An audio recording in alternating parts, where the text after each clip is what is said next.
झारखंड का विशाल क्षेत्र उस समय ऐसे ही पड़ा हुआ था, बंजर कहिए, परती कहिए, क्योंकि जनसंख्या घनत्व तो कम था, तो जमीन पड़ी हुई थी।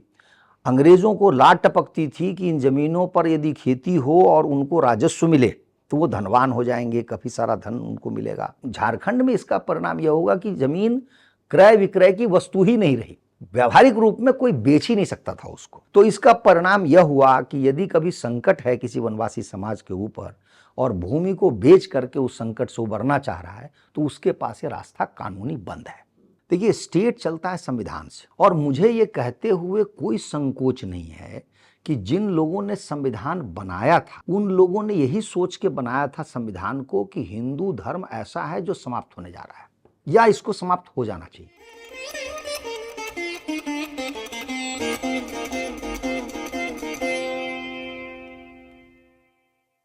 नमस्ते, संगम टॉक्स में आपका स्वागत है।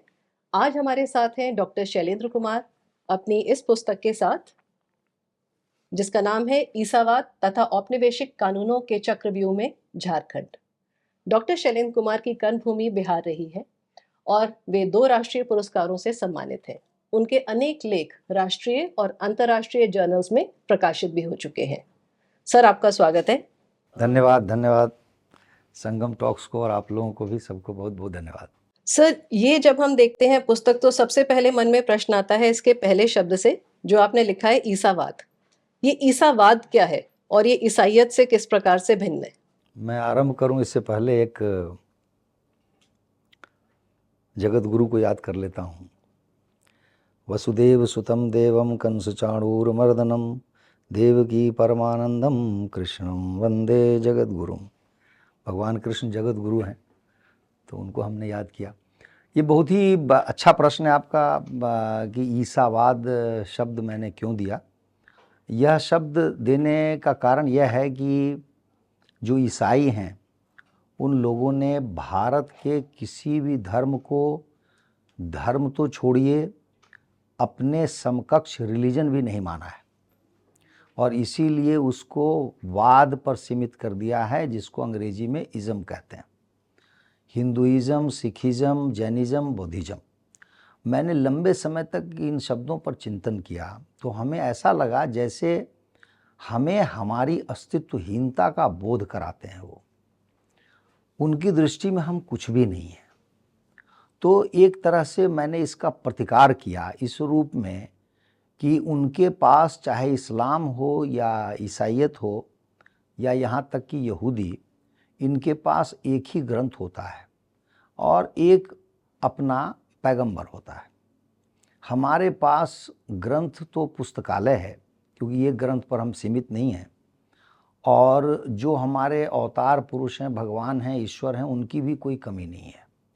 तो हमारा चिंतन उनके चिंतन में ज़मीन आसमान का अंतर है। तो फिर भी हमें इज़म कह के उन्होंने संबोधित किया, इसलिए मैंने माना कि असली इज़म यदि कुछ है तो वही है। वैसे भी वाद शब्द से मुझे थोड़ा सा आपत्तिजनक लगता है, क्योंकि जितना प्रचलन इज़म का अंग्रेजी साहित्य या अन्यत्र है, हमारे यहाँ वाद नहीं है। ये जो हम राजनीति में सुनते रहते हैं, भाई भतीजावाद, और ये सबको लेकर मुझे आपत्ति होती है। सबको लेके मेरा मन खिन्न होता है कि क्यों आप हर चीज़ को लेके वाद बना देते हैं। गांधी ने कुछ कहा गांधीवाद, नेहरू ने कुछ कहा नेहरूवाद, क्यों इतना वाद बनाते हैं? तो वाद के साथ हमारे यहाँ तो यह है कि वाद विवाद शब्द युग्म चलता है, कहीं कहीं वाद आता है, लेकिन वो बड़ा बहुत कम स्थान है, इतना व्यापक स्तर पे नहीं है। तो मैंने उसका प्रतिकार किया है। मैं ये बताना चाहता हूँ कि जो ईसाइयत है वो ईसावाद है, क्योंकि वहाँ एक ईसा मसीह नाम का पात्र गढ़ा गया, जो कि वस्तुतः सत्य व्यक्ति नहीं है, इतिहास पुरुष नहीं है, और ये ईसाइयों ने ही सिद्ध किया है। और उसी तरीके से एक मोहम्मद हैं। इन दोनों के नाम पर जो चला वो मुझे लगा कि बहुत ही उपयुक्त है वाद के लिए, इसलिए मैंने वाद।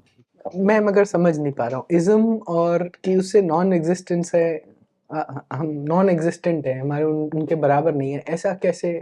इसलिए कि जब आपको उन्होंने इज़म कर दिया, इसका मतलब हुआ कि किसी एक व्यक्ति ने जो कहा उसका कोई विचार है जिस पे आपका पूरा धर्म आधारित है। इसका, और हम जितने ठोस हैं, जितने मजबूत धरातल पर हम हैं, लाखों वर्षों की हमारी धार्मिक परंपरा है, तो उसको तो नकार दिया ना उन्होंने।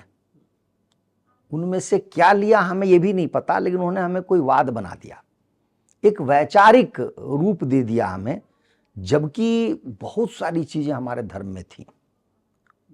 तो इसलिए मैंने कहा, और अस्तित्वहीनता इसलिए मैंने कहा कि वो रिलीजन के समकक्ष में नहीं मान रहे। यदि रिलीजन हमें मानते तो कम से कम इज्म तो नहीं कहते ना, क्योंकि क्रिश्चियनिज्म नहीं है, इस्लामिज्म नहीं है, वो अपने आप कहते रिलीजन। रिलीजन आज की तारीख में एक लीगल टर्म है हमारे देश में, उतना भी हमें नहीं माना, केवल हिंदुइज्म कह के छोड़ दिया। इसलिए मैंने कहा अस्तित्वहीनता। और दूसरी बात सर, जो आपकी पुस्तक की जो दूसरी पंक्ति है शीर्षक की, उसमें आपने लिखा है औपनिवेशिक कानूनों के चक्रव्यूह में झारखंड। तो अब तो हम स्वतंत्र भारत में रहते हैं, तो क्या ये औपनिवेशिक कानून अभी भी हम फॉलो कर रहे हैं? क्या अभी भी वो झारखंड में लागू हैं? बिल्कुल लागू हैं, और हमारे देश का दुर्भाग्य है। वैसे तो हमारा जो संविधान है उसका अधिकांश ही औपनिवेशिक कानून है, क्योंकि वो 1935 का जो अधिनियम था उसी का विस्तृत रूप है। लेकिन वो व्यतिक्रम हो जाएगा हमारी बातचीत में, इसलिए मैं संविधान की बात नहीं करूँगा। लेकिन यहाँ 3 कानूनों का उल्लेख मैंने किया है, और उनमें भी जो मुख्य रूप से 2 हैं, एक है छोटा नागपुर काश्तकारी अधिनियम और दूसरा है संथाल परगना काश्तकारी अधिनियम। ये दोनों अंग्रेज ईसाइयों द्वारा ही बनाए गए कानून हैं, और इन कानूनों की यदि मैं कथा सुनाऊं तो बड़ी लंबी कथा हो जाएगी, क्योंकि ईस्ट इंडिया कंपनी ने जब परमानेंट सेटलमेंट किया था बंगाल में, जिसको स्थायी बंदोबस्त कहते हैं, तो उसी बंदोबस्त के थ्रू 1793 में झारखंड में घुसे थे। घुसने के बाद उन्होंने इस तरह के कानून की आवश्यकता उनको प्रतीत हुई, और धीरे धीरे करके ये जो कानून हैं 2, ये आपको जान के आश्चर्य होगा कि ये मात्र एक कानून नहीं है, ये 200 वर्षों तक विकसित किए हुए अनेक कानूनों का समुच्चय है। जैसे हर 20-25 वर्ष बाद अंग्रेजों को अपने कानून में कुछ न कुछ संशोधन करना पड़ता था, परिवर्तन करना पड़ता था, और ये प्रक्रिया चलती रही, और 1908 में आकर के जो है ये शब्द आए जो मैं अभी कह रहा हूं, जिसका नाम है छोटा नागपुर काश्तकारी अधिनियम। और जो संथाल परगना है वो भी वैसे ही 200 साल से खिंचते हुए आ रहे थे, लेकिन इनका जो अंतिम रूप है जो अभी लागू है, ये 1949 में आया, स्वतंत्रता के बाद 202 वर्ष बाद भी, और 2 वर्ष बाद भी उनमें कोई ऐसा संशोधन नहीं किया गया जो औपनिवेशिक उद्देश्य से भिन्न होता। उन्हीं कानूनों को आगे बढ़ाया गया, और इसको आगे चलते चलते तो 1996 तक इसमें परिवर्तन हुआ है, लेकिन वो भी उसी दिशा में परिवर्तन हुआ जो अंग्रेज ईसाइयों ने बनाया था। तो इसलिए ये बड़ी लंबी प्रक्रिया चली है, और ये शुद्ध रूप से औपनिवेशिक कानून है। हमारा दुर्भाग्य है कि हम उन्हें ही ढोए जा रहे हैं, जिनसे कोई लाभ नहीं हुआ है, हानि इतनी हुई है कि वो वर्णनातीत है। तो सर, इन जो ये एक्ट्स हैं, संथाल परगना एक्ट और छोटा नागपुर टेनेंसी एक्ट, इनके बारे में आप हमें बताएं कि इनको क्यों बनाया गया और इनसे वनवासियों का क्या फायदा हुआ या नुकसान हुआ? जी, बहुत ही अच्छा प्रश्न है आपका। देखिए, इनसे पहले ही मैंने बताया आपको कि इनसे कोई लाभ तो किसी का हुआ नहीं, क्योंकि आपका उद्देश्य ही बताता है कि उसका परिणाम क्या होगा। उद्देश्य ही यहाँ पर अंग्रेजों का उद्देश्य किसी भी कानून के माध्यम से आप देख लीजिए वो भारत के हित में नहीं है। यहाँ तक कि रेलवे का जाल बिछाना भी हमारे हित में नहीं था।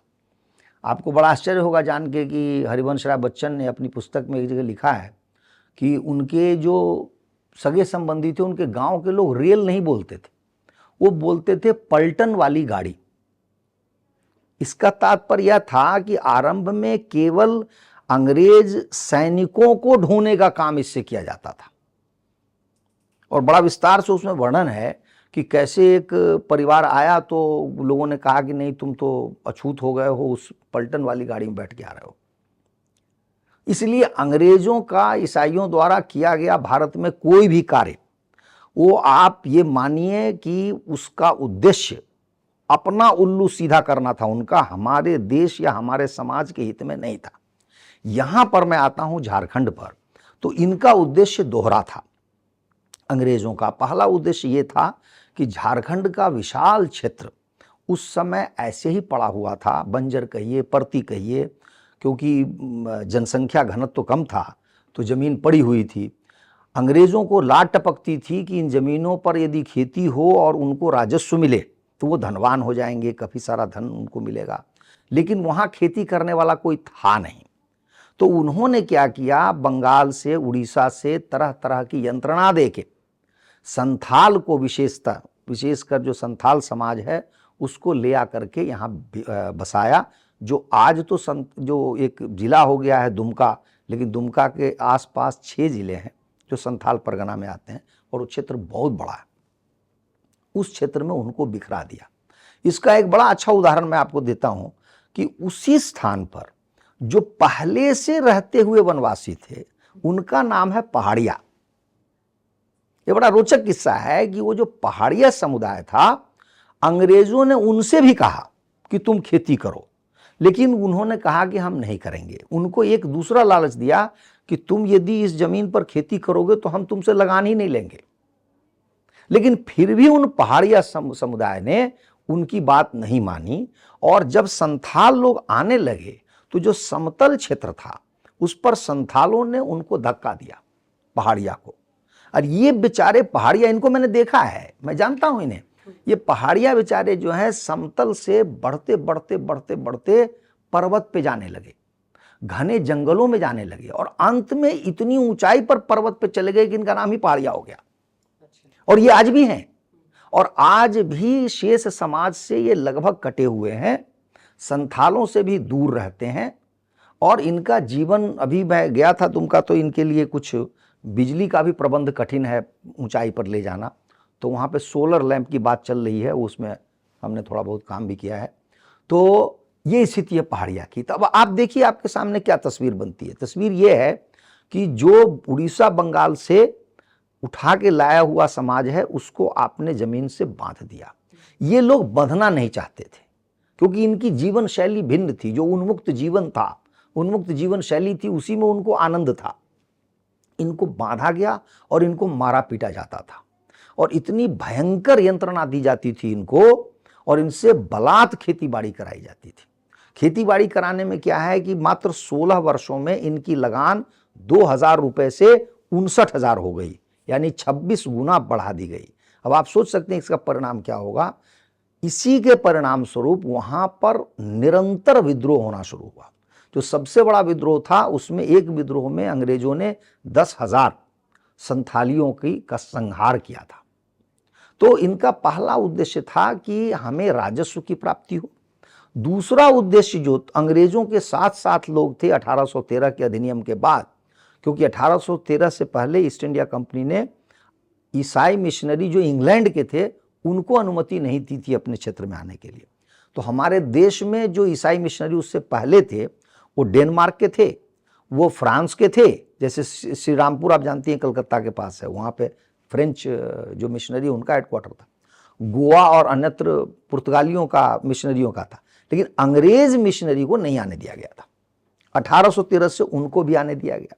अब इनके आने के बाद झारखंड के क्षेत्र में जो ईसाई थे उनका प्रबल उनकी इच्छा ये थी कि इनको हम कितनी जल्दी ईसाई बना लेंगे। इसी क्रम में हॉफमैन नाम का एक कैथोलिक प्रीस्ट है जो वहां था उस समय चर्च में, उसी ने ये ड्राफ्ट किया कानून।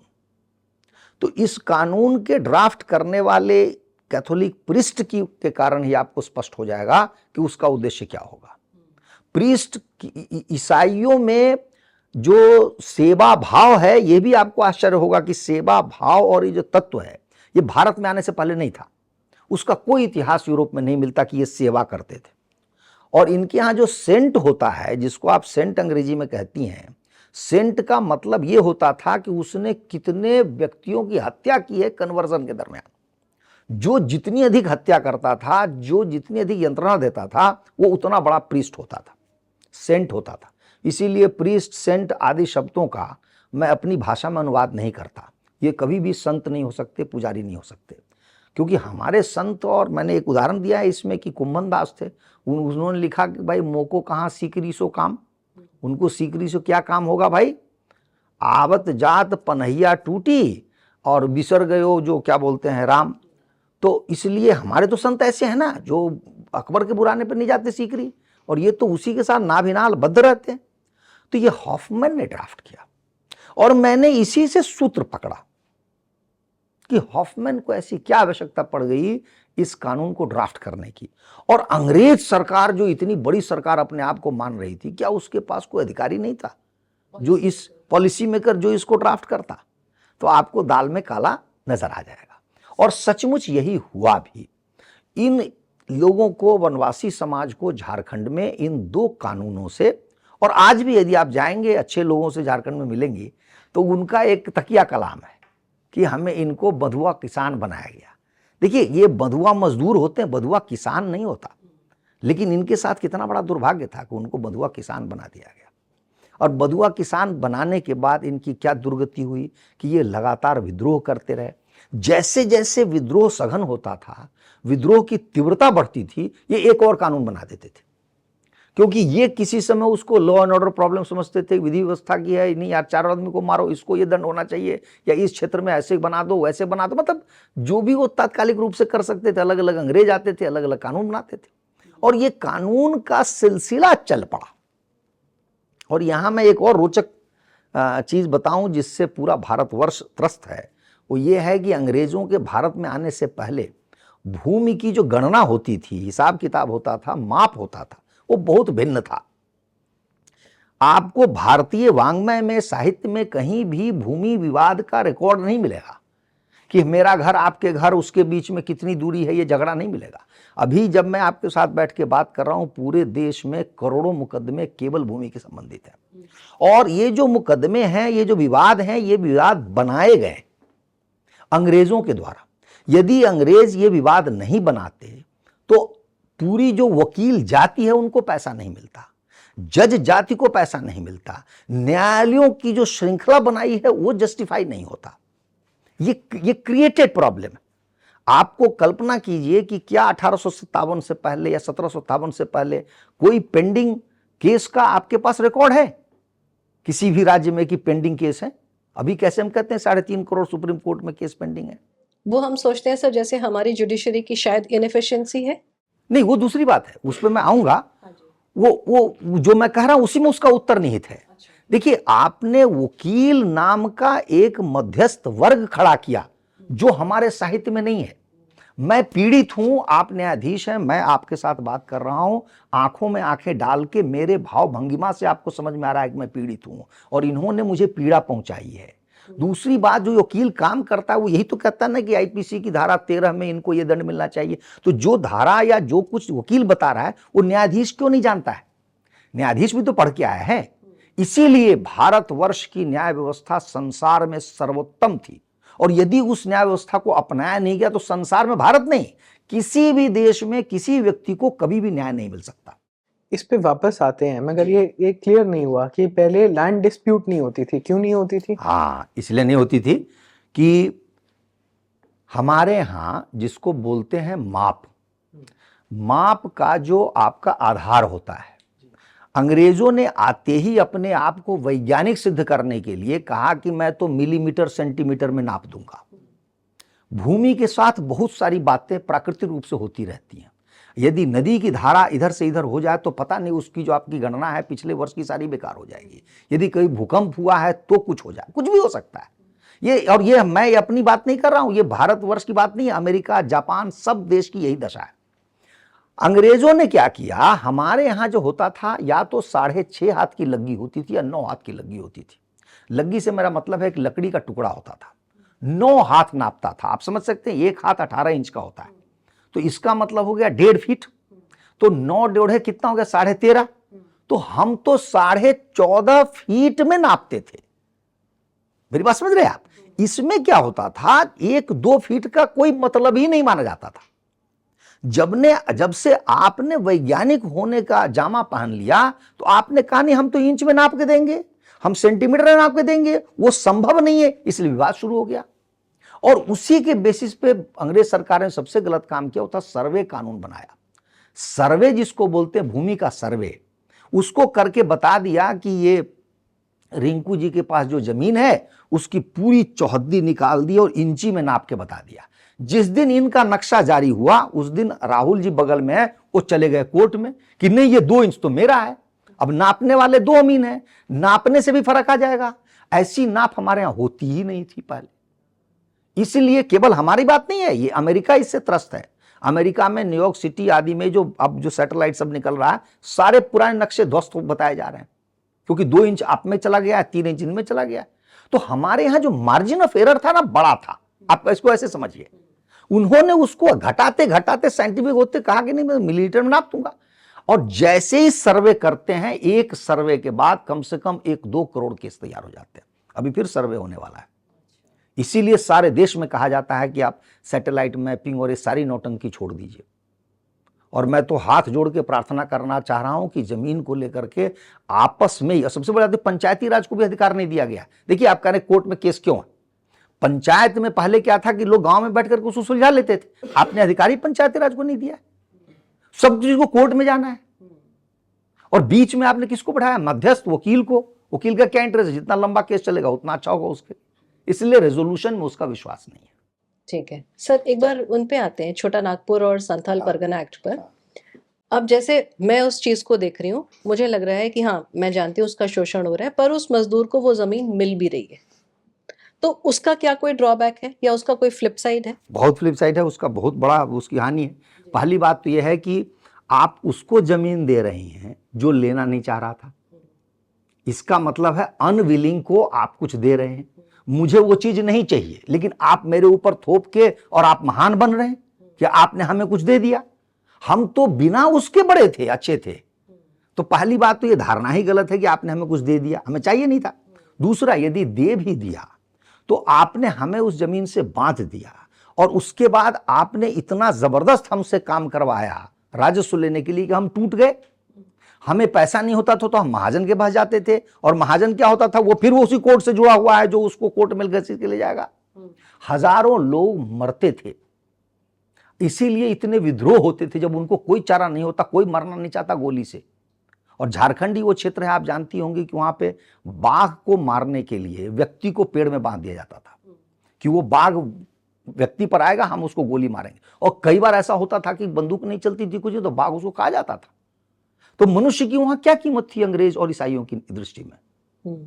तो ये तो हो गई ऐसे। लेकिन अब मैं तकनीकी पहलू पे आता हूं, जो हानि मुख्य है। कानून में यह लिखा हुआ स्पष्ट रूप से कि कोई वनवासी भूमि को कोई वनवासी ही खरीद सकता है, और उसके लिए उस थाने क्षेत्र का ही होना चाहिए। थाना क्षेत्र किसी भी राज्य का बड़ा छोटा क्षेत्र होता है। पूरे झारखंड के राज्य को ले लीजिए तो अभी 24 जिले हैं, 24 में से 18 जिले इन दोनों अधिनियम के अधीन आते हैं। 24 में से 18। 18। इसका मतलब हो गया कि एक बहुत बड़ा जो हिस्सा है, ओवरवेलमिंग जिसको कहते हैं आप, वो जो हिस्सा है झारखंड, वो इन अधिनियमों के अधीन है। और उन अधिनियमों के अधीन रहते हुए उस क्षेत्र में कोई उसी थाने का व्यक्ति उसकी भूमि खरीदेगा। और थाने की भूमि क्यों खरीदेगा? जबकि वो सभी साथ है, सबके पास जमीन है, उसके पास कोई प्रयोजन नहीं खरीदने की। और यहां पर आप जानती हैं कि झारखंड में भूमि जो है एक ही फसल ली जाती है, वहां पे कोई पठारी क्षेत्र है, पानी आप रोक नहीं सकती। तो परिणाम यह होता है कि खेतीबाड़ी के लिए भी कोई ऐसा आपके अंदर इंसेंटिव नहीं है, अन्यत्र जैसे होता है कि हम जमीन खरीद लें। तो कोई जमीन क्यों खरीदेगा?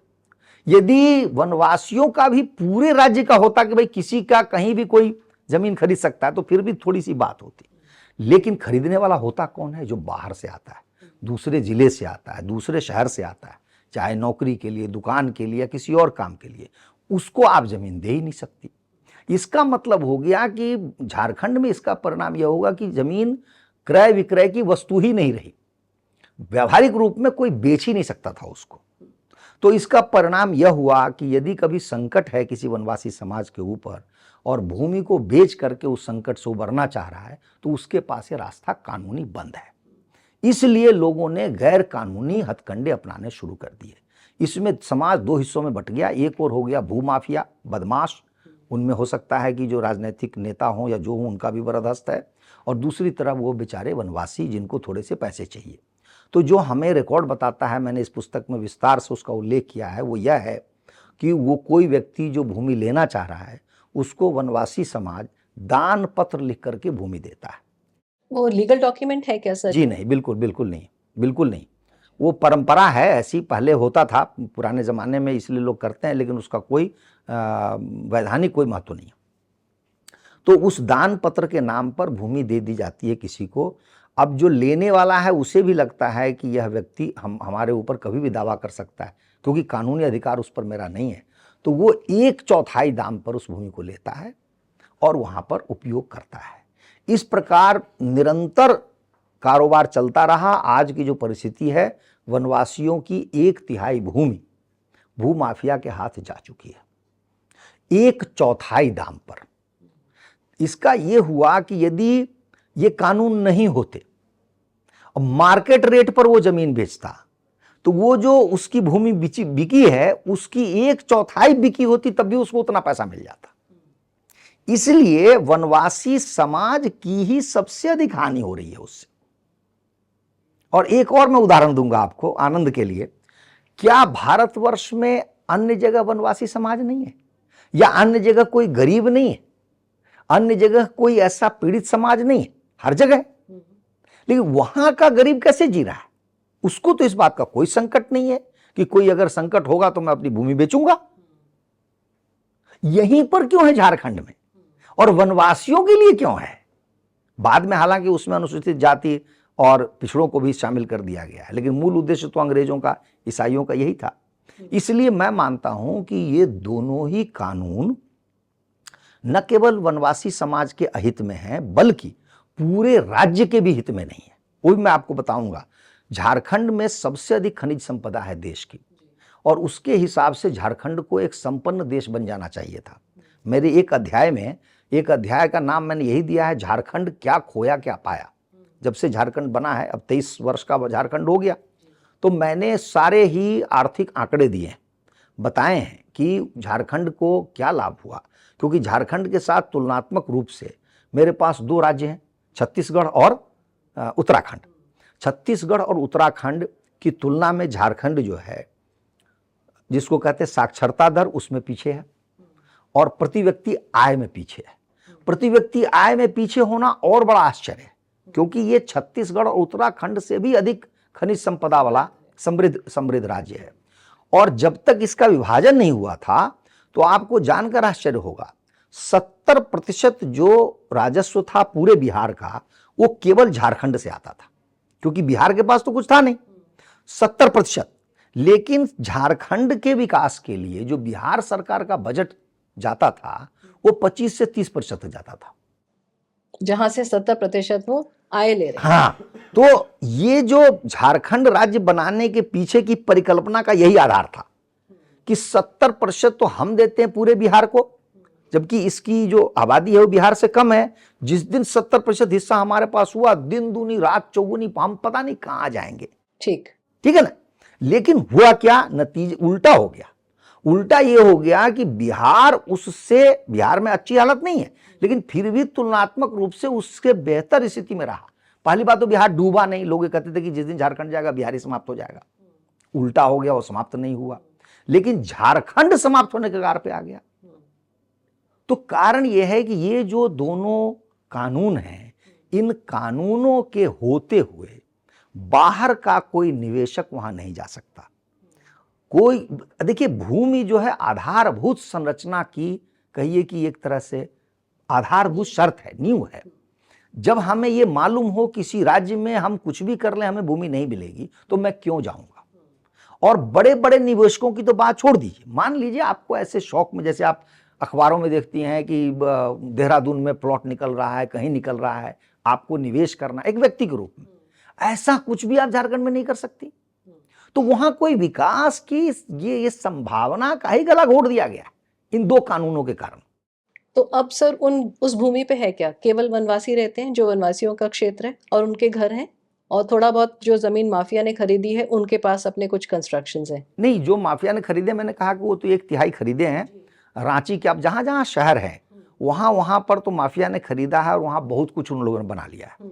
अब जो ये वनवासी समाज है, जो लोग वहां पे हैं, उनकी 2-3 बातें मैं बताना चाहता हूं। पहली बात तो वहां पर एक ही फसल होती है, पठारी क्षेत्र होने के कारण, तो उन बेचारों का अपना ही पेट नहीं चलता। तो अभी देश में जो मेरा अनुमान है, जो मैंने लास्ट अध्याय लिखा है, कि वहाँ का इतना घनघोर पलायन है कि आपको आश्चर्य होगा जान के कि डोकलाम, ये जो क्या चीन से जो हमारा चल रहा था, कौन सी जगह थी वो, डोकलाम ही है सर? गलवान गलवान, गलवान, डोकलाम तो इधर है। तो वो जो गलवान में जिस समय वो मतलब कहीं झड़प हुई, उस समय भी हमारे झारखंड के दुमका जिले के लोग ही वहां पर काम कर रहे थे सड़क बनाने का। अच्छा। कारगिल के समय भी वही बना रहे, मैंने लिखा है इसमें। आपके लिए बहुत मतलब रोचक होगा जानना कि दुमका आदि शहर से मतलब ऐसा पलायन होता है जैसे लगता है सारे के सारे पुरुष निकल जाते हैं, और ये बेचारे चूंकि पढ़े लिखे कम होते हैं तो इनका ठेकेदार कहीं कहीं पर होता है और इनका भयंकर शोषण होता है। अब तो इलेक्ट्रॉनिक माध्यम हो गया पैसे वैसे भेजने का, बेचारे को पहले तो भी नहीं होता। और मुझे तो अपनी पुस्तक लिखने के बाद भी घोर आश्चर्य हुआ कि अभी मैंने देखा है पिछले वर्ष एक एग्रीमेंट साइन हुआ है, ऐसे जो बड़े बड़े ठेकेदार हैं इनका मुख्यमंत्री ने साइन करवाया है रांची में।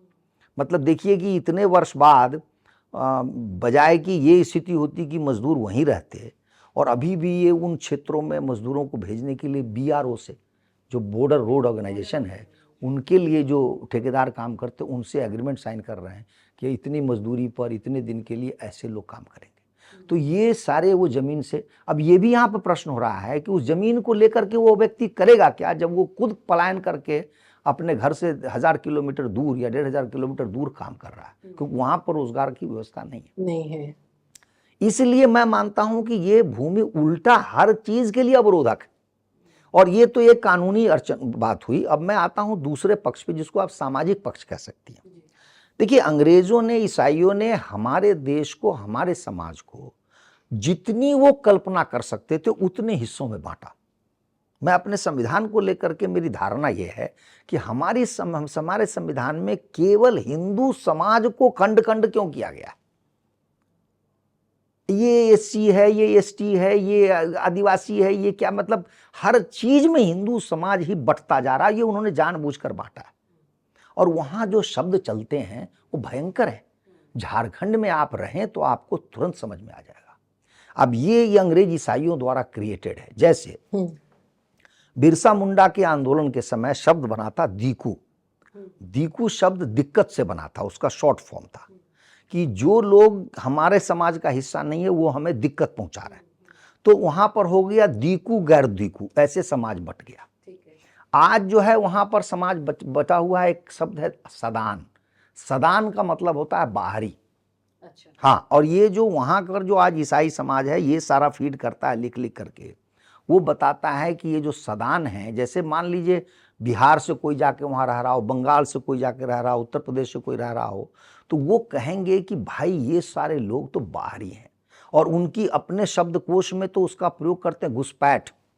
अच्छा। हाँ, मतलब इतनी भयंकर सामाजिक कहिए कि वही मनुष्य का की स्थिति पैदा इन्होंने की है। मतलब बाइनरीज भी क्रिएट किए, एंटागोनिज्म से। हाँ। तो अब आप देखिए कि इसमें कहेंगे, अब देखिए, अब इसकी भी थोड़ी कथा सुनाता हूँ। एक कथा तो मैंने बता दी कि संथाली अभी आए। जलालुद्दीन अकबर के समय में 1572 में बिहार, बंगाल और उड़ीसा जो है ये राजा मान सिंह ने जीता था। अच्छा। जलालुद्दीन ने उसको ऑफर किया था कि तुम जीत क्या हो तो तुमको हम सूबेदार बनाते हैं। उन्होंने कहा मैं सूबेदार नहीं बनूंगा।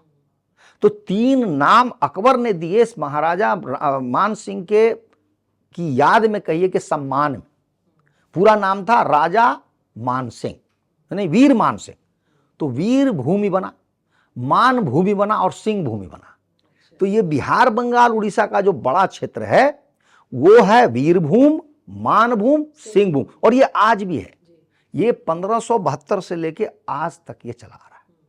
तो 1572 के बाद तो शुद्ध रूप से आपके पास साक्ष्य हैं, जब बड़ी संख्या में इन क्षेत्रों के, बंगाल के, बिहार के, उत्तर प्रदेश के और जगह के लोग, जब शासन व्यवस्था बनती है तो लोग जाते हैं वहां काम करते हैं। मान लीजिए मैंने एक ही आपको वर्ष बताया 1572, जो 16वीं शताब्दी की बात है। तो 16वीं शताब्दी से जो लोग रह रहे हैं उनको ये ईसाई क्या करें, बाहरी हो। जो संथाल बगल में उसी तरह आए हैं 19वीं शताब्दी में, उनको कह रहे हैं कि तुम भीतरी हो, और ये घुसपैठी हैं। आप देखिए क्या है। तो ये मेरे कहने का मतलब ये है कि इन सब के पीछे चर्च है और चर्च वहां बहुत शक्तिशाली है। हम सामान्य रूप से ईसाइयों की शक्ति से परिचित नहीं है। सर, इसके बीच में एक प्रश्न आपसे पूछूं, पूछिए। ये चर्च है कहाँ बने हुए, कि अब कौन सी भूमि पे ये चर्च बने हैं? ये बहुत अच्छा प्रश्न आपने किया। देखिए, चर्च के लिए कहा जाता है कि भारतवर्ष में, देश में, भारत सरकार के बाद दूसरे स्थान पे चर्च की भूमि है, क्योंकि सवै भूमि गोपाल की जब उन्होंने शासन संभाला तो उसके बाद में जहां जहां जो मन हुआ उनको कब्जा किया।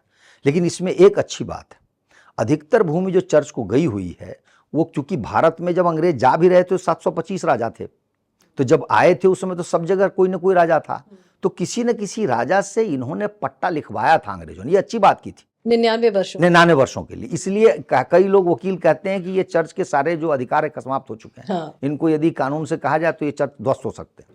लेकिन ये एक पहलू हुआ। दूसरा ये है कि झारखंड जैसी जगह में तो वो जहां उन्होंने चाहा वहां चर्च बनाया।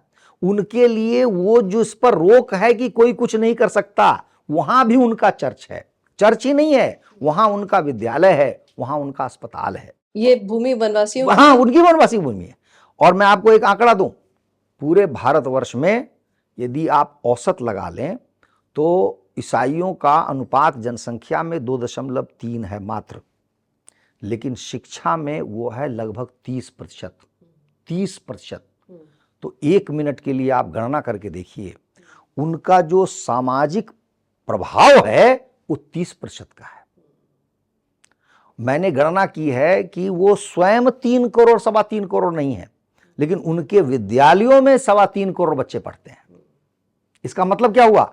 इसका मतलब है कि ऑन एन एवरेज 80%, 80% जो बच्चे हैं, एवरेज लगा लीजिए, वो हिंदू पढ़ते हैं। और हिंदू पैसा दे करके अहिंदू बनते हैं, जो क्योंकि जो 12 वर्ष पढ़ेगा यदि ईसाई नहीं बनेगा तो अहिंदू तो बन ही जाएगा। हिंदू धर्म पे उसकी आस्था थोड़ी दुर्बल हो जाएगी, वो कमजोर हो जाएगा, वो थोड़ा सा जिसको कहते हैं ना वैसिलेटिंग कैरेक्टर, वैसा बना हो जाएगा। जो केरल है, केरल में मुख्यमंत्री हिंदू है, नाम मात्र का हिंदू, उसको आप हिंदू नहीं कह सकते। तो ये स्थिति बनती है। तो झारखंड में मेरा अनुमान है, ये मैंने भारत का आंकड़ा दिया, लेकिन झारखंड में तो 4.5% है, एवरेज 2.3 है, उससे दुगुना। तो उस हिसाब से वहां पे स्कूल भी ज्यादा होने चाहिए, होंगे, लेकिन मेरे पास उसका रिकॉर्ड नहीं है। यदि 30 भी मान लें, 35 भी मान लें, तो पूरे झारखंड राज्य का जो हिस्सा है उस पर उसका सीधा प्रभाव है और आप दंग रह जाएंगे उनका प्रभाव कितना भयंकर है। मैं डीसी से बात कर रहा था, डीसी ने मुझे बड़े हल्के से, उसको पता नहीं था मैं उसके बारे में क्या सोचूंगा, उसने कहा देखिए सर, मैं यहाँ पोस्ट हो गया हूँ, बड़ा अच्छा हो गया है, मेरा एक बेटा है और मुझे चाहिए क्या था, वो क्रिश्चियन स्कूल है वहां एडमिशन हो गया। देखिए, तो ये उसका बहुत बड़ा लक्ष्य है और उसको लक्ष्य प्राप्त हो गया। उसका बेटा चला गया, उसको नहीं परवाह है इस बात की। इस चीज के उसको बारे में परवाह नहीं है, मगर जागरूकता भी नहीं है शायद। परवाह होगी, मगर उसे ये नहीं पता कि वो चले जाएगा। हाँ। कि उसका मन कैसे धीरे धीरे मरोड़ा जाएगा। एक एग्जाम्पल पता है मेरे, आपके बोलने पे दिमाग में आया, अभी विवेक रामास्वामी जो प्रेसिडेंशियल कैंडिडेट है, बिल्कुल डिविएट कर रहा हूँ, हाँ। वो अभी अपना कि मैं हिंदू हूँ उस पर एक चर्चा हो रही थी अभी रिसेंटली। तो उस चर्चा में सबसे पहले बोलता है, do I believe in one true God? Yes, absolutely, I believe in a one true God and I have Hindu values. मुझे समझ में नहीं आया ये वन ट्रू गॉड और हिंदू हूँ, ये दोनों बातें वो शब्दावली उधर की है। तो हिंदू वो बस अपने विवेक रामास्वामी है, कुछ कभी दिवाली पे लक्ष्मी पूजा कर देता होगा बस। तो ये झारखंड के विषय में है कि ये जो आपकी हानि आपने पूछा, तो तो मैंने पुस्तक में दिखाया भी है, मुझे कोई लाभ तो इसका दिखा नहीं, केवल हानि हुई है। और जितने दिन ये रहेगा समाज वहाँ का और बटेगा और उसका ईसाईकरण होता रहेगा। और ये कैसे कर पा रहे हैं, ये वहां पर कैसे हैं, इनके ऊपर लीगल केसेस क्यों नहीं है, कैसे चर्च बना पा रहे हैं? देखिए, ऐसा है कि चर्च और ईसाइयों के विरुद्ध सामान्यतः कोई कार्रवाई होती नहीं है। मैं आपको अनंत उदाहरण दे दूंगा। पहली बात तो जो कैथोलिक चर्च होते हैं, कैथोलिक चर्च का जो हेडक्वार्टर है वो वेटिकन। आपको जानकर आश्चर्य होगा कि 10, 12, 13 बलात्कार के उदाहरण तो मैंने अपनी पुस्तक में ही दिए। जो बलात्कारी हैं उन पर कानून चलना चाहिए, कानून से कानूनी कार्रवाई होनी चाहिए। केरल के बहुत सारे चर्च हैं उनमें, और भी जो वो गलत काम करते हैं, जैसे कन्फेशन है। आपको इतना घृणित लगेगा कि मैं आपको क्या बताऊं कि कन्फेशन में होता क्या है और उसके साथ क्या किया जाता है। मैंने उस पुस्तक में विस्तार से वर्णन किया है। तो वो क्या है कि वो तुरंत जो है ना, वो कहता है चर्च कि हम आपके अंडर में नहीं हैं। इसको एक्स्ट्रा टेरिटोरियल कहिए कि अथॉरिटी कहा जाता है, और ये दुर्भाग्य से सारे विश्व में है, ये भारत इसका अपवाद नहीं है। तो जो जहां भी बहुत अधिक कार्रवाई का अवसर मिला था भारत सरकार को या स्थानीय सरकार को, वहां पर उस आर्च बिशप को या पादरी को वेटिकन बुला लिया गया और उसकी पोस्टिंग कर दी गई। जैसे किसी की पोस्टिंग कनाडा कर दी, किसी की साउथ अफ्रीका कर दी, और उनका ये हुआ कि ठीक है उसने कुछ गलती की थी, हमने उसको आपके यहां से हटा दिया। लेकिन ये दंड नहीं है। दूसरा, ये चुनौती है इस भारतवर्ष को जो अपने आप को संप्रभु राष्ट्र मानता है, और अकेला एक देश है चीन जिसने इसको चुनौती दी है। चीन ने कहा है कि ठीक है तुम अपॉइंट करना, you will be the appointing authority, लेकिन लिस्ट मेरी जाएगी। जैसे मैं 10 आर्च बिशप के नाम भेजूंगा, तुम एक उनमें से एक टिक मार्क करो। तो चीन ने उसको तोड़ने का प्रयास किया है। लेकिन मेरा मानना है कि भारत को इसमें एक कदम और आगे बढ़ना चाहिए। तो एक तो ये हो गई बात। दूसरी बात है, जैसे मैंने जमीन के लिए भी कहा कि ज्यादातर जमीन तो इनकी है नहीं, और उत्तर प्रदेश उदाहरण है, क्योंकि उत्तर प्रदेश बहुत बड़ा राज्य है। एक समय में उत्तराखंड भी इसमें शामिल था। उसमें कोई एक ईसाई है जिसका नाम मैं भूल रहा हूं, वो नाम भी थोड़ा सा हिंदू जैसा है। लखनऊ में उसका हेडक्वार्टर था। उसने कई करोड़ की जमीन बेच दी। और ये लोग क्या करते हैं, जो ये जमीन होती है चर्च की, इसका एक न एक कोना रखते हैं खाली, और उसमें झोपड़ी नुमा बनाते हैं, यानी साधारण घर बनाते हैं। और ये जो कन्वर्ट करते हैं ना नया नया, उनको उसमें बसाते हैं और रिकॉर्ड पे दिखाते हैं कि ये गरीबों की इन्होंने सेवा की। तो सामान्यतः लोगों का ध्यान मिल जाता है, उनको लगता है। लेकिन वहां जो लोग रह रहे थे उन्होंने देखा कि ये टोटल लैंड का ट्रांजैक्शन गलत है, और कई 100 करोड़ का इसने बिजनेस किया। इसका आगरा में सैकड़ों एकड़ जमीन थी, लखनऊ में थी, कानपुर में थी। आज आपको आश्चर्य होगा जान के कि जेल में है वो, क्योंकि उसके सारे फर्जी दस्तावेज मिल गए सरकार को, सरकार ने उसको जेल में ठूंस दिया। लेकिन समस्या है कि एकमात्र वो आदमी नहीं है, ऐसे अनंत लोग हैं। और कहां कहां पर आप क्या क्या एक्शन लेंगे, क्योंकि जब तक हमारा समाज जागरूक नहीं होता, ये पहचान नहीं होती कि इनका स्कूल फर्जी है, इनका अस्पताल फर्जी है, जिसमें यही धंधा चलता है। नहीं, ये तो स्टेट पावर आनी पड़ेगी यहाँ पर। तो state has to take action. हम समाज से हम क्या क्या एक्शन, कितने युद्ध हम लड़ते रहेंगे? नहीं, मेरा वो अभिप्राय नहीं है। राज्य तो करेगा, लेकिन मेरा कहने का मतलब है कि मान लीजिए राज्य 6 महीने नहीं करता है, हमारा भी तो कोई कर्तव्य है भाई। व्यक्ति के रूप में हम ये कभी नहीं कर सकते, या कोई भी राज्य ऐसा नहीं हो सकता जिसमें व्यक्ति का कोई कर्तव्य ना हो। वो तो सही बात सर है। मैं एक बार गई थी झारखंड में, वहां पर कुछ लोगों से मिली, तो वो उन्होंने क्रॉस पहना हुआ था। तो मैंने कहा आप ईसाई हैं? और उनके पास वो रखी थी, भागवत रखी हुई थी। तो वो कहते हम नहीं ईसाई है, तो हमने पहना हुआ है कि हम कभी दवाई लेने जाते हैं तो वो हमें कहते क्रॉस पहना क्यों नहीं है तुमने।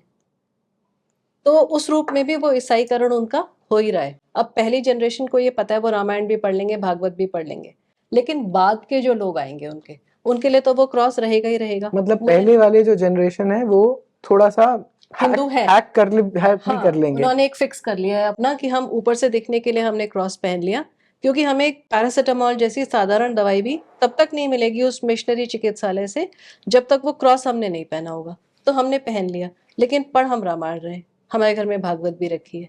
तो अब मुझे लगता है जैसे आगे की जो जनरेशन है ना, तो जो सोशल फुटप्रिंट की आप बात करें, वो फिर इतना ज्यादा व्यापक हो जाएगा कि फिर आगे वाली जनरेशन तो क्रिश्चियन ही बनेंगे। बिल्कुल बिल्कुल बिल्कुल सही बात है ना? बिल्कुल सही बात। वहां पर एक टोप्पो नाम होता है यही ना। बात, यहाँ पर जब तक स्टेट इंटरवेंशन नहीं होगा सर, समाज इससे कितना लड़ लेगा। जब तक उनके लिए दवाइयां नहीं, जब तक उनके लिए चिकित्सालय नहीं है, स्कूल नहीं है। हम जानते हैं कि वनवासी कल्याण आश्रम वाले बहुत मेहनत कर रहे हैं, लेकिन उनकी मशीनरी भी एक लिमिटेड है। State is the most powerful tool that can make any change in the society. तो स्टेट का भी तो इसमें रोल है सर। नहीं, स्टेट का तो बहुत बड़ा रोल है, लेकिन मैं आपको ये बताऊं कि स्टेट क्या कर सकता और क्या नहीं कर सकता, हमें ये भी जानना चाहिए। देखिए, स्टेट चलता है संविधान से, और मुझे ये कहते हुए कोई संकोच नहीं है कि जिन लोगों ने संविधान बनाया था उन लोगों ने यही सोच के बनाया था संविधान को कि हिंदू धर्म ऐसा है जो समाप्त होने जा रहा है या इसको समाप्त हो जाना चाहिए, क्योंकि 375 अनुच्छेदों वाले संविधान में कहीं भी हिंदू धर्म का उल्लेख नहीं है। कहीं भी भारत एक प्राचीन देश है इतना भी नहीं लिखा हुआ है। आप और छोड़ दीजिए, हमारी परंपरा लाखों वर्षों की है, आदिकाल से है, यह ऐसा कोई शब्द नहीं है। हिंदू शब्द मतलब उस समय 90% इस देश की जनसंख्या हिंदू थी जिस समय हमें आज़ादी मिली, क्योंकि 8% मुसलमान थे और कोई था नहीं। तो अब आप ये देखिए कि उनके रिप्रेजेंटेटिव्स थे जो उन्होंने संविधान बनाया जी, वो इतने अहिंदू थे अपने स्वभाव और आचरण में कि आप ध्यान से देखिए, सारे के सारे नेता 2-3 साल पढ़ के वकील बने हुए थे। हिंदू धर्मशास्त्र का उनका कोई अध्ययन नहीं था।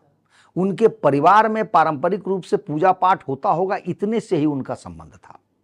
और भयंकर प्रभाव था साम्यवाद का संसार में और ईसाइयत का, जिसको कि आधुनिकता के 2 पैर माने गए थे, ये नहीं तो तुम नालायक हो।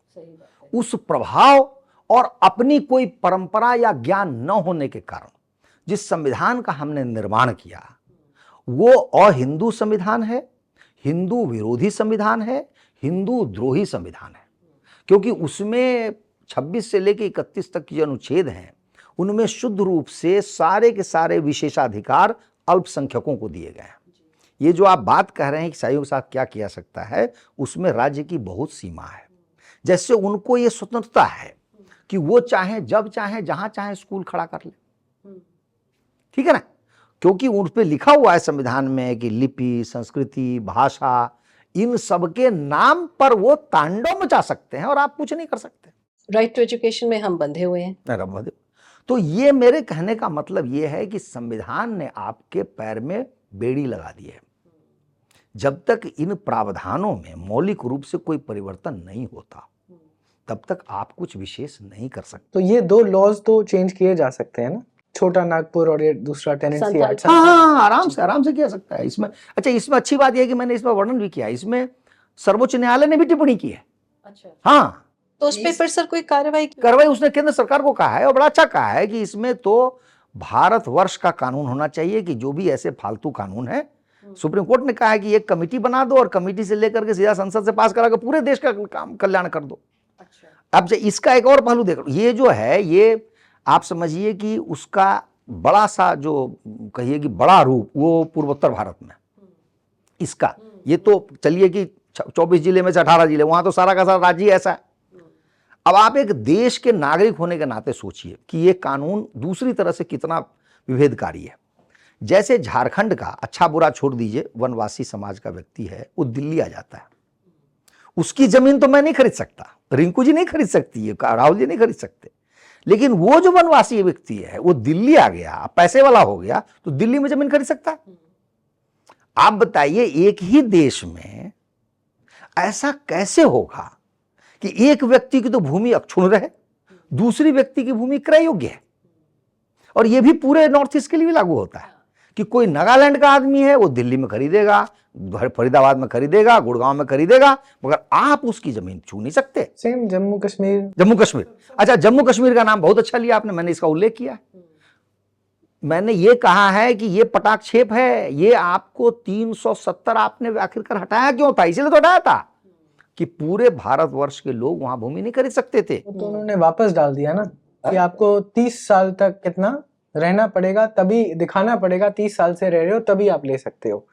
ये तो वापस 370 के बाद जो अमेंडमेंट्स करी हैं, ये उसके कानून में डाला हुआ है। सो अभी भी हम चलिए मान लीजिए, नहीं फिर भी आपने 370 को तो वापस ले लिया ना, और भी बहुत सारे प्रावधान थे उसमें, खाली यही नहीं था। लेकिन भूमि को लेकर के मैं कह रहा हूं कि यदि 370 खराब था या ये प्रावधान खराब था, आपने उसको हटाया, तो ये कैसे अच्छे हो गए? करेक्ट, ये भी है। तो ये देखने वाली बात है। और यदि उस झारखंड को बचाना है, उसको प्रगति करनी है, तो हमें तो इन कानूनों को तुरंत हटाना पड़ेगा, नहीं यूनिफॉर्म सिविल कोड की जगह यूनिफॉर्म लैंड कोड लैंड हाँ वहाँ लैंड कोड, सही बात। हर जगह हर जगह। सही लैंड बात। रिफॉर्म। अच्छा, वहां पर आप जाएंगे तो ऐसे ऐसे जो ये जो तथाकथित वामपंथी बौद्धिक हैं ऐसे कुतर्क देंगे, वो कहेंगे भाई यहाँ पर ना एक भूमि अर्जन अधिनियम है 1894 का। मैंने पूछा वो क्या है भाई? तो सरकार चाहे जिसकी भी जमीन ले सकती है विशेष परिस्थिति में, जैसे उसमें दिया हुआ इसी एक्ट में प्रावधान है, बाद में शायद अमेंड किया हुआ है कि यदि वहां खनिज निकल जाए, अच्छा, कुछ खुदाई की संभावना हो तो सरकार उसका अधिग्रहण कर सकती हाँ उसका ग्रहण कर सकती। तो मैंने कहा कि मान लो एक मिनट के लिए सरकार कर लेती है या कर सकती है, उससे मेरा क्या लाभ है भाई? एक इंडिविजुअल तो सरकार से जमीन नहीं मांगने जाएगी ना भाई। मुझे 200 स्क्वायर फीट या 200 स्क्वायर मीटर की जमीन चाहिए घर बनाने के लिए, तो मैं झारखंड सरकार को लिखूंगा कि भाई तुम इन वनवासियों का अक्वायर करो, अक्वायर करके मुझे दो। माने इतने लचर तर्क आपको मिलेंगे वहां पर, इनको बनाए रख। आप ये बोल रहे हैं आर्ग्यूमेंट करो तो ये कहते हैं कि अच्छा सरकार तो ले ही सकती हाँ है। सरकार ले ही सकती है, लेकिन आप सरकार के लेने की जरूरत बता। आप बताइए कि अच्छा मान लीजिए कि ऐसा कोई धंधा हो तो मैं तो सोचूंगा भी नहीं कि जमीन लेनी। मतलब मैं झारखंड जाऊंगा, पहले मुख्यमंत्री से मिलूंगा या मंत्री या जो भी उसका तरीका होगा, फिर वो उससे जमीन लेगा, फिर मैं कब राधा को 9 मन तेल होगा, कब राधा नाचेगी, ये कोई तरीका है? तो ऐसे आपको कुतर्क वहां मिलेंगे। अच्छा थोड़ा सा वापस आते हैं, आपने पहले बताया था हॉफमैन ने ये लॉज लिखे थे, टेनेंसी लॉज। तो मतलब उसने ये बिल्कुल एक प्री डिटर्मिन्ड एजेंडा के साथ ये लिखे थे कि अगले कुछ वर्षों में, कुछ डेकेड्स में हम यहाँ पूरा क्रिश्चियनिटी एस्टैब्लिश करेंगे। नहीं, इस विषय में बहुत विस्तार से जानकारी मुझे नहीं है। जहां से मैंने इसको लिया है उसमें सिर्फ इतना दिया हुआ था, और वह व्यक्ति भी क्रिश्चियन था। देखिए यहाँ पे कैसे हम कैसे पकड़ लेते हैं। हाँ प्रिस्ट था, नहीं लिखने वाला जिससे मैंने लिया है, अच्छा मैंने तो सेकेंडरी सोर्स लिया ना, उसने प्रशंसा में लिखा है, हमने पकड़ लिया दूसरे साइड में। उसने तो इस एक्ट को पवित्र मानने के लिए कहा है कि यह एक्ट तो इतना पवित्र है कि इसको तो कैथोलिक प्रीस्ट ने ड्राफ्ट किया है, तो मैंने वहां से पकड़ लिया। तो मैं ये विशेष तो इसमें जानकारी मेरे पास नहीं है, लेकिन उद्देश्य उसका देखिए, क्रिश्चियन मर जाएगा सो होगा, धरती छोड़ देगा सो होगा, लेकिन जो उसका ये धंधा है कन्वर्जन का, उसको नहीं छोड़ सकता। कारण क्या है? कारण ये मनोवैज्ञानिक है। जिस दिन ये धंधा रुका ना, उस दिन ईसाइयत समाप्त हो जाएगी। ये पॉलिटिकल पार्टी है। पॉलिटिकल पार्टी तभी तक जीती है जब तक एक्सपैंड करती है। एक्सपैंड नहीं करने का मतलब होता है कि समाज में हमें कोई पूछने वाला नहीं है। हर नया व्यक्ति जो ज्वाइन करता है इसको नई शक्ति देता है। तो इसलिए वो कन्वर्जन तो इनका उद्देश्य होता ही है, वो इनका चलता ही है। तो ये इनका उद्देश्य अगर झारखंड में हुआ तो कोई मुझे आश्चर्यचकित तो मैं हुआ ही नहीं। इसीलिए हॉफमैन ने ड्राफ्ट किया। यही लोग रूपरेखा रखते थे कि भाई कैसे क्या करना है। कितने सारे ब्रिटिश लोगों के हम देखते हैं सर, सर्जन्स हैं या फिर एंथ्रोपोलॉजिस्ट्स हैं, उन्होंने कानून ड्राफ्ट किए हुए उस समय के, उनके सर्वेस के बेसिस पे कानून बन गए। नहीं, लेकिन आपको तो और भी दुख होगा, जो स्कूल कॉलेज में अभी जितने शब्द हैं, प्रोफेसर शब्द का मतलब ये होता है कि जो गॉस्पेल को प्रोफेस करे, और ये डीन जो है ये चर्च का पद है। आपको तो शर्म आएगी जान के कि हम जितने शब्दों का प्रयोग करते हैं उनका अर्थ क्या होता है। ये जो टेस्टिमोनियल है, ये सब है, सारे बड़े घृणित शब्द हैं जो चर्च ने गढ़े हैं, सबका कोई मतलब नहीं है। हे भगवान, तो पहली बार वही सर, जैसे हम लोग डिस्कस कर रहे थे कि सारी वोकैबुलरी ही क्रिश्चियनिटी से इसीलिए तो मैं निकलती कह है। रहा हूँ ना, मैंने तो कोई भी पुस्तक लिखता हूँ एक भी शब्द का अनुवाद नहीं करता, अच्छा, वैसे के वैसे, क्योंकि ये अनुवाद योग्य नहीं है। कैसे अनुवाद हो सकता है? कभी ध्यान से सोचिए कि शेक्सपियर के वो मर्चेंट ऑफ वेनिस में वो जो वो फ्लैश ऑफ पाउंड और पैसे का विनिमय है। मैंने इस पर बहुत भाषण दिए, क्योंकि मेरी कल्पना से बाहर है कि कोई ऐसा दरिंदा अमानवीय समाज हो सकता है कि मैं आपसे पैसे मांगने के, आप मुझसे जान मांग रही हैं, और वो अनुबंध पर लिखा जाता है। उस पूरे समाज के बारे में बताता है, उसके लीगल सिस्टम के बारे में बताता है कि 50 रुपए के बगैर एक जान, क्योंकि 1 पाउंड मांस यदि आप हृदय का एक साइड का लेती हैं तो कोई व्यक्ति बचेगा नहीं। इसका मतलब है कि वो मरेगा। या चलिए 1 पाउंड मांस ही मानी, तो 1 पाउंड मांस इतने पैसे के बराबर। अकल्पनीय समाज है वो। और वो जो मांस कटवाने वाला आदमी वो कौन है? वो यहूदी है। और ये शेक्सपियर कौन है? तो ईसाई मिशनरी का चेला है। और अंत में आपको पता होगा उस कोर्ट में ये होता है फैसला कि तुम ईसाई बन जाओ, तुमको माफ कर देंगे। तो शेक्सपियर ईसाई मिशनरी है, वो 2 टके का लेखक नहीं है, लेखकीय गुण नहीं है उसमें, लेखकीय हृदय नहीं। देखिए लेखक सहृदय होता है, संवेदनशील होता है।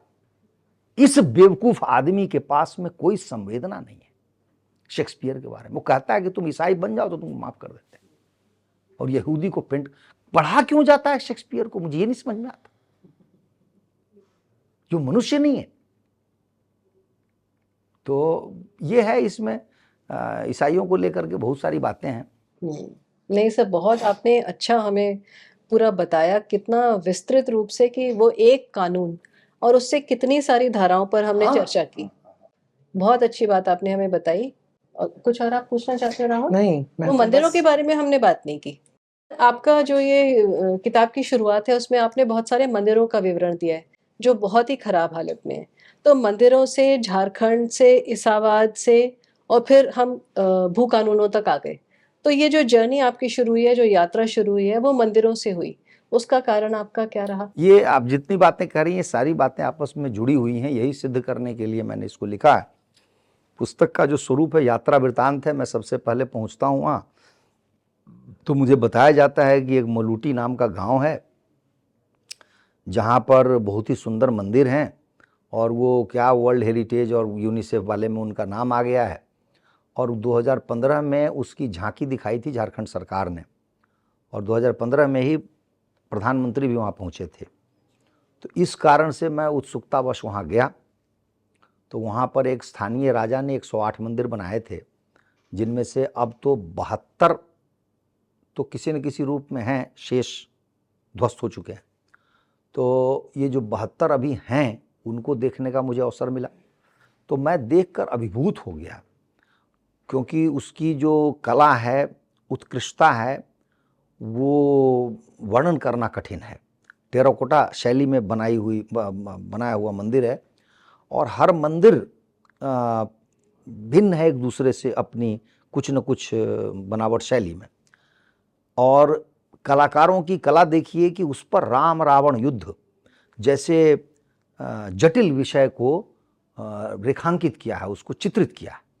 बहुत ही कठिन काम है, लेकिन इतना सुंदर बनाया है कि, और उसका जो रंग है टेराकोटा का, यानी कि जो पकाई हुई ईंट है, उसका रंग इतना ताज़ा है कि आपको कई बार भ्रम होगा कि ये अभी का तो नहीं बना है, मतलब कुछ का, मतलब एकदम चमकता हुआ रंग। अधिकतर मंदिर जो हैं वो भगवान शिव के हैं, और बड़े बड़े शिवलिंग हैं, और बाहर की दीवारों पर नक्काशी है, अच्छा काम है। कुछ मंदिर दुर्गा मंदिर हैं, कुछ राम मंदिर हैं, इस टाइप से मंदिर बने हुए हैं।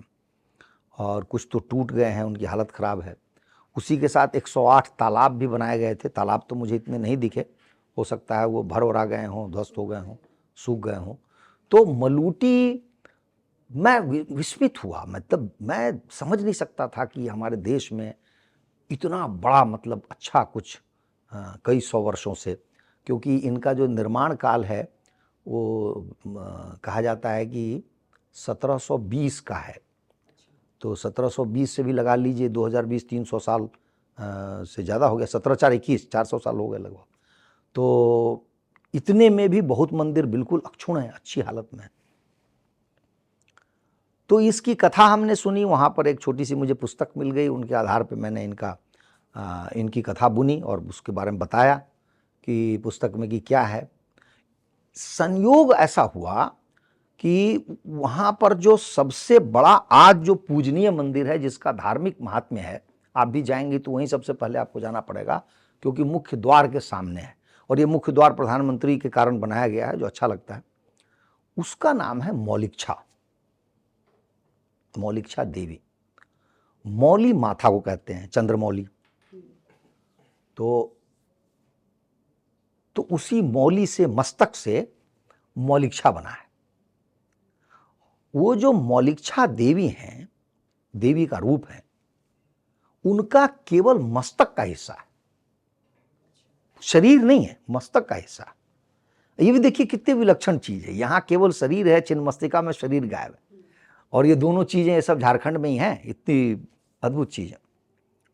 वो जो मस्तक का जो हिस्सा है वो कहते हैं धरती के नीचे मिला था। अच्छा।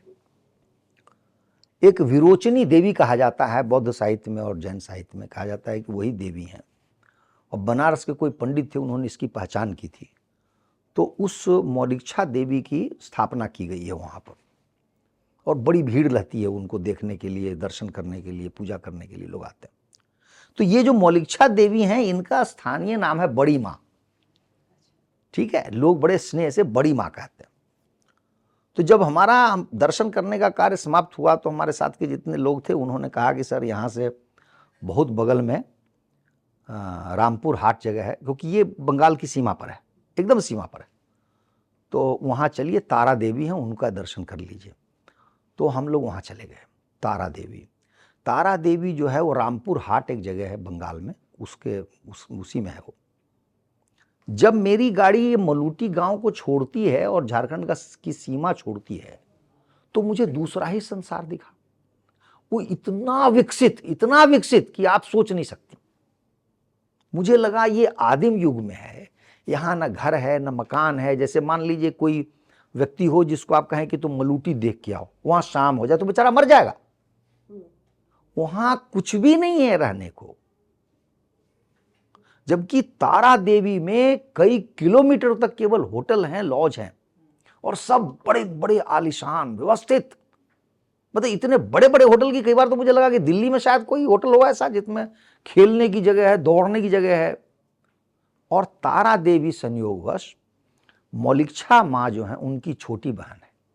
अच्छा। तो स्थानीय लोग जो बंगाली हैं उनकी मान्यता है कि वो पहले मौलिक्षा देवी बड़ी माँ के दर्शन करते हैं, फिर तारा देवी छोटी माँ के दर्शन करते हैं। मैंने यहीं से अपनी कथा की शुरुआत की है कि ये कैसा विलक्षण है। देखिए, विडंबना है कि जो बड़ी माँ है उनको कोई पूछने वाला नहीं है, वहाँ कोई देखने वाला नहीं है, और छोटी माँ के सामने सारी समृद्धि है। तो फिर मैंने वहीं पर लोगों से जब बातचीत शुरू की तो वहीं पर जो स्थानीय लोग थे उन्होंने मुझे बताना शुरू कर दिया कि भाई यहाँ कुछ बन कैसे सकता है, आपके पास तो संथाल परगना एक्ट है, आप जमीन नहीं ले सकते, कोई दुकान नहीं खोल सकता, कोई होटल नहीं खोल सकता। अब समझ रही मेरी बात को? तो इससे ये मेरा जुड़ने लगा मामला। फिर इसके बाद में बासुकीनाथ धाम है वहाँ पर, उसके दर्शन मैंने किए। फिर उसके बाद मैं छिन्नमस्तिका वहाँ जाके मैंने देखा। लेकिन सब जगह मुझे यही लगा कि जो अपेक्षा आप करती हैं वहाँ पर साफ सुथरा रख रखाव होता है ना, वो वहाँ पर नहीं है। तो दो बातें हो सकती हैं, एक तो चूंकि बाहरी कम आते हैं ये विभिन्न कानूनों के कारण, और दूसरा ये है कि वहाँ पे क्रिश्चियनिटी है और उसका ही प्रभाव है, तो सरकार उतना ध्यान देती नहीं है। तो इन सब कारणों से मुझे लगा कि मैंने अपने इस यात्रा वृत्तांत में पहले सारे मंदिरों के वर्णन किए हैं, उनकी समस्याओं को दिखाया है, वो समस्याएं क्यों हैं उनका ढूंढा है। फिर मैंने ये भी एक अध्याय दिया है कि वो झारखंड को बनाने से मिला क्या, झारखंड को 20 साल 22 साल हो गए, राज्य को क्या लाभ हुआ है, तो मुझे कोई लाभ दिखा नहीं सिवाय इसके कि हानि हुई है। तो और अंतिम अध्याय में मैंने सारी चीज़ों का निराकरण बताया है, जिसमें मैंने ये बताया है पहले कि वहाँ हर हाल में जो ये ईसाई का विद्यालय है उन पर तो पूरी तरह प्रतिबंध होना चाहिए कि कोई नया विद्यालय नहीं खुलेगा, और जो विद्यालय हैं भी उन पर सीधा सरकार का कानून चलना चाहिए। कौन भर्ती होगा, कौन पढ़ाएगा, कौन नहीं पढ़ाएगा, क्या विषय है, ये शुद्ध रूप से सरकार का डायरेक्शन होना चाहिए। और कोर्ट जो अस्पताल है वो तो या तो इनके अस्पताल बंद कर दिए जाने चाहिए, नहीं तो उसमें रिक्रूटमेंट होना चाहिए खुलेआम, ये नहीं कि वो चर्च का अस्पताल है। तो सब कॉन्स्टिट्यूशन के अंडर है तो कर ही नहीं पाएगी। नहीं, अस्पताल नहीं, अस्पताल संविधान के अधीन नहीं आता है। और स्कूल आता है तो स्कूल में आप ये काम कर सकते हैं। देखिए क्या है, यहाँ एक टेक्निकल बात है, ईसाई मिशनरी का जो विद्यालय है ना वो हमारे संविधान में कवर नहीं होता, वो केवल बदमाशी कारण है। आप क्रिश्चियन को पढ़ाने के लिए विद्यालय बना रहे हैं ना, लेकिन जब हम साबित कर रहे हैं कि उसमें क्रिश्चियन है ही नहीं या 2-4 हैं, 90 तो हमारे बच्चे हैं, तो आपका वो अल्पसंख्यक स्कूल का स्टेटस खत्म हो जाता है। इसको लोग कोर्ट में ले नहीं जा रहे हैं। मैं स्वयं बात करने गया था 2-3 अच्छे वकील से, कहा कि ये तो खत्म हो सकता है। तो ये माइनॉरिटी आप अपने आप को नहीं है, मतलब नहीं है, आप अपने को पढ़ाइए ना भाई। क्रिश्चियन स्कूल क्यों होगा? क्रिश्चियन को पढ़ाने के लिए ना। जब हमारा एवरेज हमने निकाल के दे दिया पूरे देश में 80% बच्चे आपके गैर ईसाई बच्चे हैं, तो ईसाई स्कूल कैसे हो जाएगा वो? तो इस तरीके से हमने अपने अंतिम अध्याय में हर एक समस्या का समाधान सुझाया है, और तभी जाकर के इस राज्य का विकास हो सकता है। तो जो चर्चेस बनी हुई हैं लैंड पर, वो भी टेक ओवर करी जा सकती है? हाँ, आराम से आराम से। उनकी तो लीज खत्म ही हो हाँ, हाँ, चुकी लीज है। 99 इयर्स वाली लीज नहीं, जो गांव वाले हाँ, जो गांव वाले हैं, ये तो हाँ, करेक्ट, हाँ, right. इसी एक्ट के तहत खत्म हो जाएगा। हाँ, तो इलीगल है, वैसे इलीगल है पूरी।